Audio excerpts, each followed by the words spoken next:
দেখো বন্ধুরা, আজকে একটা বিশেষ জিনিস দেখাই। তোমরা দেখো তো এই শাকটাকে চেনো কিনা। এই শাকটার নাম হচ্ছে ব্রাহ্মী শাক। এই শাকটা সচরাচর আমাদের এখানে দেখা যায় না। আমারে মাসি দেখছো এটা তুলছে, তো মাসি গ্রাম থেকে একটুখানি তুলে নিয়ে এসেছিল আনতে, আমাদের এই ট্রেতে করে বসানো হয়েছে, তো সেখানেই এই শাকটা মূলত হয়েছে। তো মাসি সেইটাই একটুখানি আর কি দেখাচ্ছে তুলে। তো তোমরা দেখতেই পাচ্ছ এই শাকটা আমরা যতদূর বইতে পড়েছি, এই ব্রাহ্মী শাক খেলে মাথার ব্রেন ভালো হয় আর স্মৃতিশক্তি অনেকটা বৃদ্ধি পায়। তো মাসি সেগুলোই তুলছে। তো একটু জিজ্ঞাসা করি, আচ্ছা মাসি, এই শাকটার সম্পর্কে কিছু বলো দেখি। তোমরা ছোট থেকে এই শাকগুলো দেখেছিলে? এখন আমরা তো দেখেছি অনেক মাঠে হয়ে থাকে, আমাদের গ্রামের দিকে তো খুব সুন্দর সবুজ হয়ে থাকে।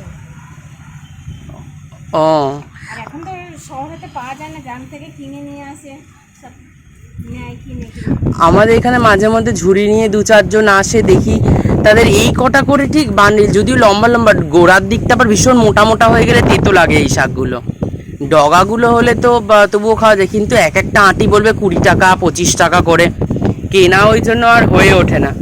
তো আমি তো বলেছিলাম যে তোমাকে নিয়ে আসতে, আনলে বসাবো। আমি তো এই তো বেটে তো বড়ি করি, বড়ি করে।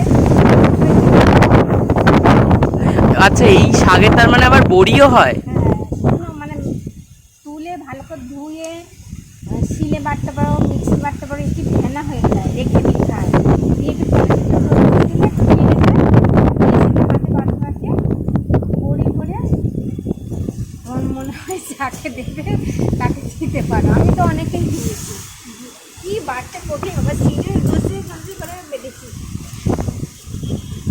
আসলে আমাদের এখানে এগুলো দেখা যায় না, এটাই একটা তফাৎ। কিন্তু শাকগুলো খেতে কিন্তু আমার হেভি লাগে। আলু দিয়ে ভাজলে খুব ভালো লাগে খেতে। আমাদের তো এমনিতে তো আগে পেঁয়াজ দিয়ে আলু দিয়ে ভাজতো, আবার কখনো কখনো দেখেছি মানে আলু না দিয়ে শুধু ঘি দিয়েও ভাজে। এখন তো প্রায় উঠেই যাচ্ছে এই সমস্ত খাওয়া দাওয়া, মানে শাক টাক লোকে আর বাছা কাটার ভয়ে এখন তো কলকাতার মানুষ কেনেও না, খায়ও না, বিশেষ করে সময়ের যা অভাব। তবুও মানে আমার এত খেতে ভালো লাগে কি বলবো, ওই জন্য ট্রেতে বসানো, নইলে এখন কি আর এই শাক মানে পাওয়াই খুব দুষ্কর। আমি আর দুটো করে এনে দেবো, ঠিক আছে? আচ্ছা, আনলে তো মানে ভীষণ ভালো হয়। এ আমার তো মানে প্রিয় বলতে গেলে। তেতোর মধ্যে মানে এটাকে একটু তিতকুটি খেতে, কিন্তু ওই আলু দিয়ে খেলে অতটা তখন মনে হয় না। মানে জমাটি করে ঝাড় ঝাড় ঝাড় মানে কি একটু হয়ে আর থাকে না। আচ্ছা, গ্রামের লোকরা খায় এই শাক? খায় না, ওই দুটো চারটে হয়তো সামনে সঙ্গে তুললো।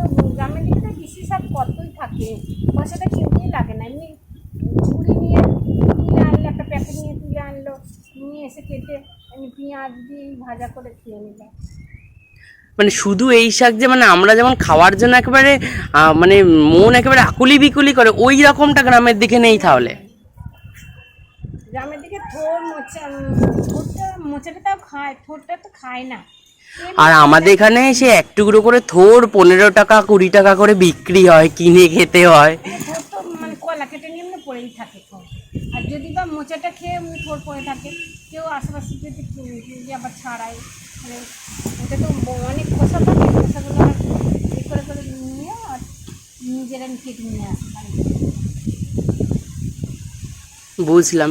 তার মানে একটা জিনিস স্পষ্ট, যে মানে গ্রামের দিকে যেটা হয় মানে সেই জিনিস ওরা এতটা পায়, ওদের কাছে আর ওটার কোনো গুরুত্ব নেই।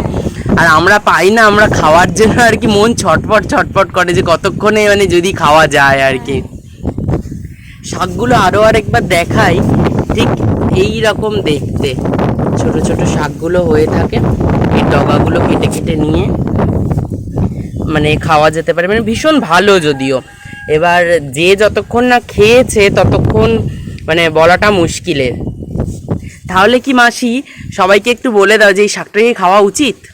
হ্যাঁ, মাথার জন্য খাওয়া তো ভালো, ব্রেনের জন্য, ব্রেন পরিষ্কার হয়। যারা পড়াশোনা করায় তাদের বেটে একটু রস খাওয়ায় দুধ দিয়ে, মানে থেতো করে রসটা বার করে সে দুধ দিয়ে খাওয়ায়। আচ্ছা, তাহলে এই শাকটাও কিন্তু খাওয়া উপকারী, এবং প্রত্যেককে বলবো যদি কেউ পাও, বাড়িতে জায়গা না থাকলেও এরকম বাস্কেট জোগাড় করে তার মধ্যে যদি সামান্য মাটি দিয়েও বসিয়ে দেওয়া যায়, তাহলে কিন্তু বিফলে যাবে না খাওয়াটা, তাহলে উপকারে তাহলে লাগবে বলছো। ঠিক আছে, তাহলে আজকের মতো তুমি শাকগুলো তোলো, কমপ্লিট করো। আমি তাহলে ভিডিওটা এখানেই শেষ করি। আবারও অন্য কোনো দিন অন্য কিছু হারভেস্ট করার ভিডিও নিয়ে আবারও আসবো সবার সামনে শেয়ার করব আমাদের অভিজ্ঞতা, আর গ্রামে মাসির কীরকম অভিজ্ঞতা ছিল এরকম শাক নিয়ে একটা বললো, সেরকমই আবার অন্য কোনো ঘটনা থাকলে আবার শেয়ার করব সবার সাথে। তাহলে এখানেই আজকের ভিডিওটা শেষ করলাম।